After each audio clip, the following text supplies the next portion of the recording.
اپنی جان داؤ پہ لگانے کے لیے تیار رہتا ہے۔ دوسری کنجی جو ان صاحبان نے بتائی، انہوں نے کہا کہ ہمارے اداروں میں ہر چیئرمین نے کم از کم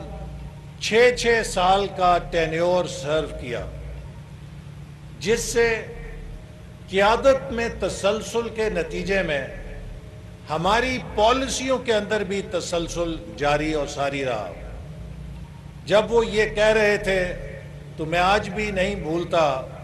کہ ڈاکٹر A.Q. خان نے مسکراتے ہوئے اس پہ گرہ لگائی۔ انہوں نے کہا کہ اگر ہمارے چیئرمین بھی آپ کے وزیر اعظموں کی طرح آتے جاتے رہتے تو ہم ایٹم بم نہیں بلکہ پھل جڑیاں بنا رہے ہوتے۔ تو میں سمجھتا ہوں کہ 1122 کی کامیابی کے پیچھے بھی ڈاکٹر رضوان نصیر صاحب کی صورت میں جو قیادت کا تسلسل رہا ہے، اس نے اس ادارے کو وہ سٹیبلٹی فراہم کی ہے جس سے یہ ادارہ اپنی روایات کے اندر پختہ ہونے میں کامیاب ہوا ہے۔ انہوں نے تیسری کنجی جو کامیابی کی بتائی وہ یہ تھی کہ ہم نے اپنے ادارے کو میرٹ کی بنیاد پہ رکھا ہے، نہ سفارش پہ بھرتی کی ہے اور نہ سفارش پہ ترقیاں کی ہیں، اور میرٹ کے اوپر ادارے کو اور میرٹوکریسی کو رائج کرنے کے نتیجے میں ہمیں کارکردگی کا اعلیٰ ترین معیار ملا ہے۔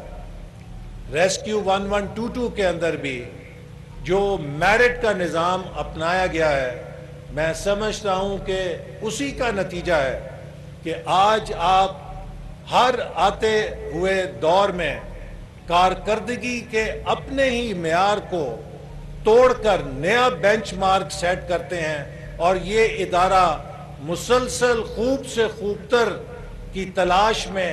بلندیوں کو چھوتا چلا جاتا ہے، اور میں اسی طرح امید رکھتا ہوں کہ یہ میرٹ کا نظام ہر ادارے کے اندر رائج ہوگا۔ چوتھی چیز جو انہوں نے کہی کہ ہم نے انسانی وسائل کی ترقی پر توجہ دی۔ ہمارا بم مشینوں نے نہیں بنایا، انسانوں نے اور ان کے اذہان نے بنایا ہے۔ اور مجھے اس ٹریننگ اکیڈمی کو دیکھ کر خوشی ہو رہی ہے کہ اس ادارے کے اندر بھی ہیومن ریسورس ڈیولپمنٹ کے اوپر بہترین توجہ موجود ہے، چونکہ یہ تربیت ہے جو آپ کو کسی بھی صورتحال سے نبٹنے کے لیے تیار کرتی ہے۔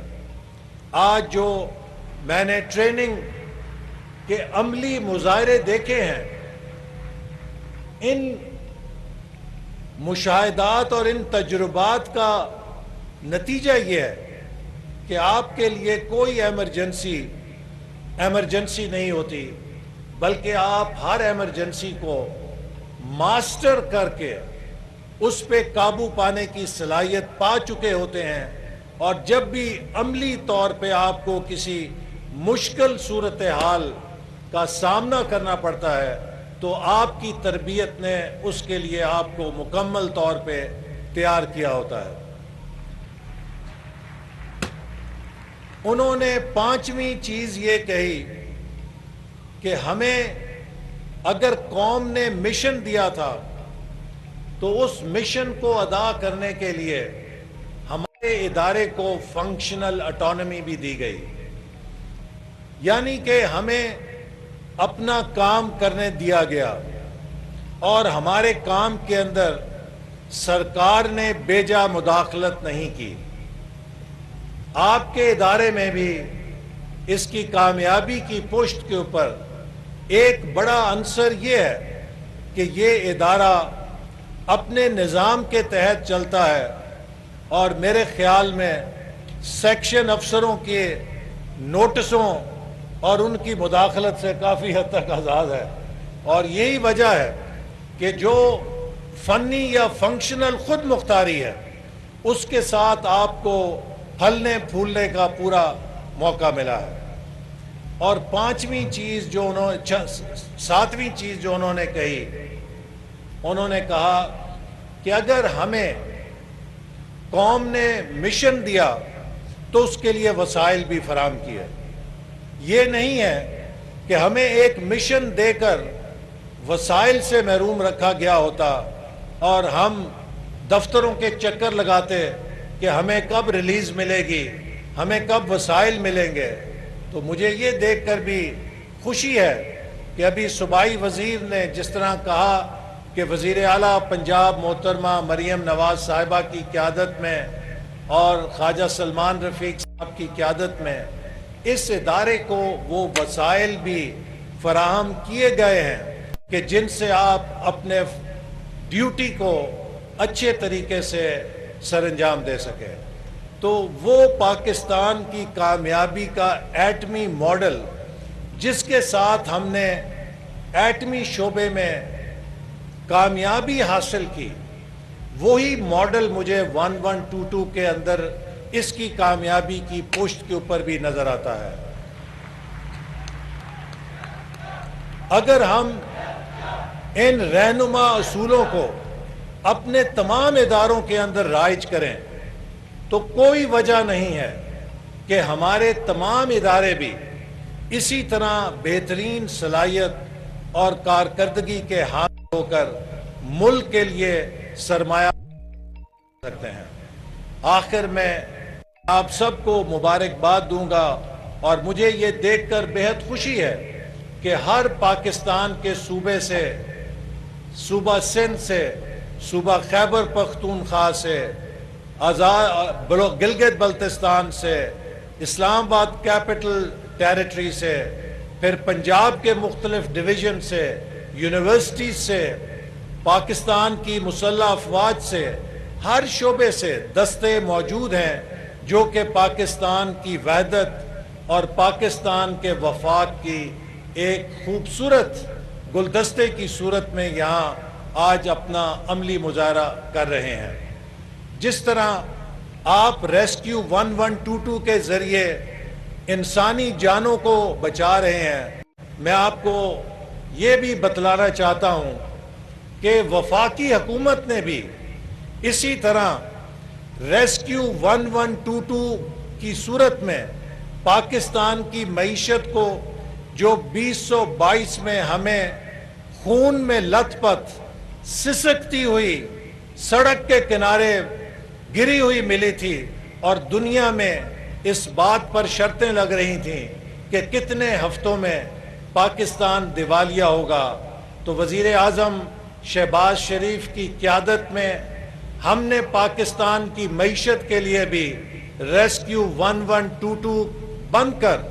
اس معیشت کو سنبھالا، اس کو ایمرجنسی سروس دی، اور آج الحمدللہ دنیا میں اس بات کے چرچے ہو رہے ہیں کہ 2 سالوں کے اندر کسی ملک نے اپنی معیشت کو تباہی سے بحالی تک اتنا مختصر مدت میں اتنا کامیاب سفر نہیں کیا جتنا پاکستان نے کیا ہے۔ اور اسی طرح اللہ تعالیٰ نے ہمیں موقع دیا کہ وزیر اعظم شہباز شریف کی قیادت میں اور فیلڈ مارشل عاصم منیر کی قیادت میں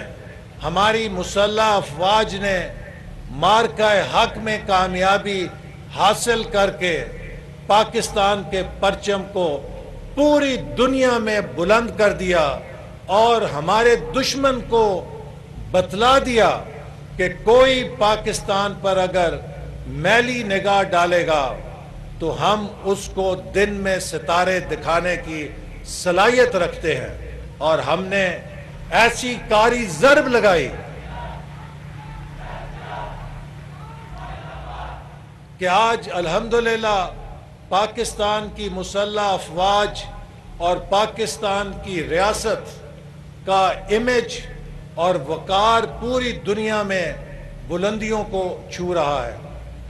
میرے بھائیوں اور بہنوں، جیسے ہم نے معرکہ ترقی جیتا ہے، اسی طرح اب ہم نے معرکہ حق جیتا ہے، اسی طرح اب ہم نے معرکہ ترقی جیتنا ہے۔ معرکہ حق کی کامیابی کو دائمی تبھی بنایا جا سکتا ہے کہ اگر ہم سب 24 کروڑ عوام مل کر پاکستان کے معرکہ ترقی کو بھی اسی جذبے سے، کامیابی سے ہمکنار کریں۔ لیکن آپ تو وہ لوگ ہیں جو ہر روز معرکہ انسانیت جیتتے ہیں، اور معرکہ انسانیت کو ایک ایک انسانی جان بچا کر کامیابی کے ساتھ اس معرکے میں خود کو، اپنے ادارے کو اور قوم کو سرخرو کرتے ہیں۔ تو میں امید کرتا ہوں کہ جس طرح ہماری مسلح افواج نے معرکہ حق جیتا ہے، جس طرح آپ ہر روز معرکہ انسانیت جیتتے ہیں، باقی قوم بھی انشاءاللہ اسی جذبے کے ساتھ اب پاکستان کو ایک عظیم معاشی قوت بنانے کے لیے معرکہ ترقی میں انہی جذبوں کی تقلید کرتے ہوئے ہمارا کسان، ہمارا مزدور، ہمارا صنعت کار، ہمارا تاجر، ہمارا استاد، ہمارا ڈاکٹر، ہمارا انجینئر، ہمارا سائنسدان،